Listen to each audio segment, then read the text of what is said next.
Sales of my ebook, How to Make the Best Cookie Sandwich in the World, are doing really well. I'm getting lots of emails from customers. It can be hard to keep up though. Sometimes people have issues downloading the ebook. Hey, Tim, I had trouble downloading your ebook the other day. But it was a little frustrating. They're a little bit confused about the way their cookie sandwich turned out. Loved your ebook, but I was a little disappointed in how my cookie sandwich turned out. Definitely, for sure, had much better cookie sandwiches.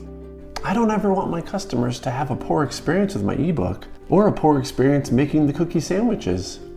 ActiveCampaign is coming out with sentiment analysis soon. Then I can identify which emails of my customers have a negative sentiment to them. And then I can understand who's having a poor experience.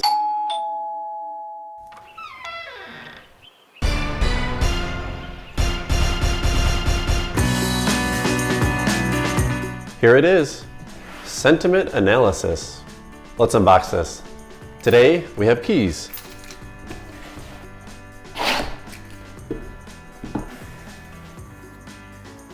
I'm here in my ActiveCampaign account. Sentiment analysis works for any email account you have connected to your ActiveCampaign CRM. You can go to the contact profile here, check this out. We now have contact sentiment right here, the very top of the contact profile. So I got an email here from my contact, Art Kavanaugh. So this is a negative sentiment, so it shows negative. The cool part about this is you can use sentiment in automations to treat contacts differently based on their sentiment. And I can choose either negative, neutral, positive, or mixed.